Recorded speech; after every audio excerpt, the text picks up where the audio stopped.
నమస్కారం. తెలంగాణలో వివిధ జిల్లాల్లో క్షేత్రస్థాయిలో జరుగుతున్న తాజా ఘటనలు, కార్యక్రమాలు, వార్తల గురించి మన విలేకరులు ఎప్పటికప్పుడు అందిస్తున్న నివేదికలు వింటున్నాం. ఈ రోజు వరంగల్ జిల్లా నుంచి మన విలేకరి ధరణికోట వీణావాణి గారు అందుబాటులో ఉన్నారు. నమస్తే వీణా గారు. నమస్తే అండి. ఇటీవలి కాలంలో వరంగల్ జిల్లాలో చోటు చేసుకున్న ముఖ్య ఘటనలు, పరిణామాలు ఏంటి?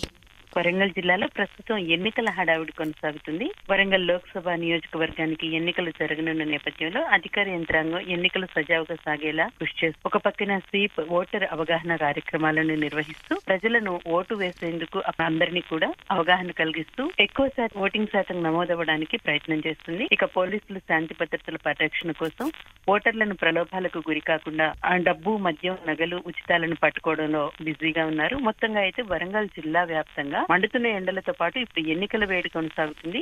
అయితే జిల్లాలో లోక్సభ ఎన్నికలకు సంబంధించి కొన్ని ఆసక్తికరమైన అంశాలు ఉన్నట్లుగా తెలుస్తుంది కదండి, అవేంటి వివరిస్తారా? వరంగల్ లోక్సభ ఎన్నికలు ఈసారి చాలా ఆసక్తికరంగా మారాయి. ఎందుకంటే రాజకీయ పార్టీలలో ఎక్కువ శాతం ఒక పార్టీ నుంచి ఇంకొక పార్టీకి చేరికలు జరగడంతో ఈసారి ఎన్నికలు చాలా ఆసక్తిగా అనిపిస్తున్నాయి. ఈసారి ఎన్నికల్లో అభ్యర్థుల పార్టీల మార్పు ముఖ్యమైనటువంటి అంశం. బీఆర్ఎస్ పార్టీలో ఒకప్పుడు కలిసి పనిచేసినటువంటి ఎన్నికల పోరులో ప్రత్యర్థులుగా తలపడుతున్నారు. ఒకప్పుడు సమిష్టిగా ఉన్న నేతలు ఇప్పుడు వేరువేరు పార్టీల నుంచి పోటీలో ఉండడంతో ఈసారి ఎన్నిక చాలా ఆసక్తికరంగా మారిందని చెప్పాలి. అయితే ఎన్ని పోలింగ్ కేంద్రాలు ఏర్పాటు చేస్తున్నారో, అలాగే ఓటర్ల సంఖ్య ఏంటి తాజాగా?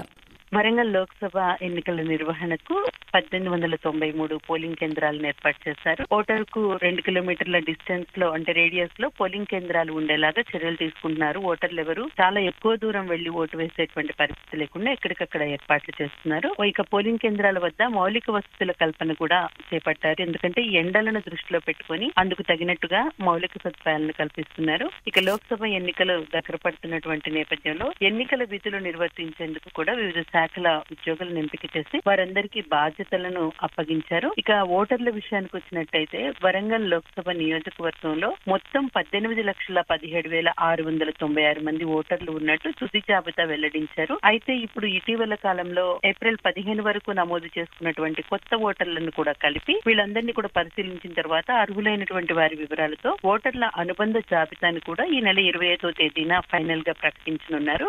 పోలీస్ కమిషనరేట్ పరిధిలో ఎటువంటి చర్యలు చేపడుతున్నారండి ఎన్నికలు ప్రశాంతంగా జరిగేలా చూసేందుకు? సార్వత్రిక ఎన్నికల నేపథ్యంలో వరంగల్ జిల్లా వ్యాప్తంగా ఎన్నికల ప్రవర్తన నియమావళి అమల్లో ఉంది. ఇందులో భాగంగా వరంగల్ పోలీస్ కమిషనరేట్ పరిధిలో తనిఖీలు ముమ్మరంగా చేస్తున్నారు. వరంగల్ పోలీస్ కమిషనరేట్ పరిధిలోని వరంగల్, హన్మకొండ, జనగామ జిల్లాల్లో ఎన్నికల ప్రవర్తన నియమావళిని పకడ్బందీగా అమలు చేయడం కోసం సిపి అంబర్ కిషోర్ ఝా ఆయనే స్వయంగా ఫీల్డ్ మీదకి వెళ్లి ఎక్కడికక్కడ అధికారులకు సూచనలు ఇస్తూ పటిష్టమైనటువంటి భద్రతా చర్యలను చేపడుతున్నారు. ఎన్నికల్లో ఓటర్లను ప్రభావితం చేయకుండా నగదు రవాణాను అరికట్టడం కోసం కమిషనరేట్ పరిధిలో మొత్తం 24 చెక్ పోస్టులను ఏర్పాటు చేశారు. ప్రతి చెక్ పోస్ట్ వద్ద స్టాటిక్ సర్వేలెన్స్ బృందాలు, సిఆర్పిఎఫ్ బృందాలు, అలాగే స్థానిక పోలీస్ స్టేషన్ కు సంబంధించినటువంటి సిబ్బంది, రెవెన్యూ అధికారులు వీరంతా తనిఖీలలో పాల్గొంటున్నారు. అంతేకాదు ఈ తనిఖీలను కూడా వీడియో రికార్డ్ చేస్తున్నారు. మొత్తంగా శాంతి భద్రతల పరిరక్షణ కోసం ఎన్నికలు సజావుగా సాగటం కోసం కట్టుదిట్టమైనటువంటి చర్యలు చేపట్టారు. అయితే ఇప్పుడు అభ్యర్థులు ప్రచారం ఏ విధంగా చేస్తున్నారు? వేసవి వేడిని తట్టుకుని మరీ ప్రచారం సాగుతోంది కదా, అక్కడ పోటీ ఏ విధంగా ఉండబోతోంది జిల్లాలో?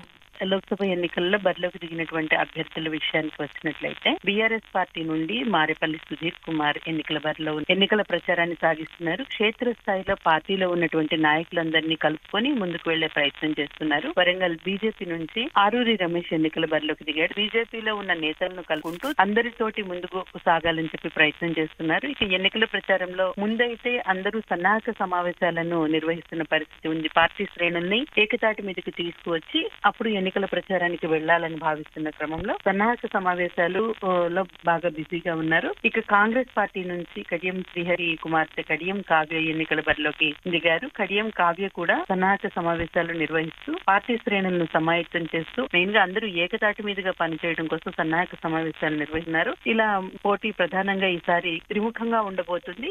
ఇదండి వరంగల్ జిల్లా నుంచి మన విలేకరి ధరణికోట వీణావాణి అందించిన నివేదిక. మరో జిల్లాల వార్తలతో మరోసారి కలుసుకుందాం. అంతవరకు సెలవు. నమస్కారం.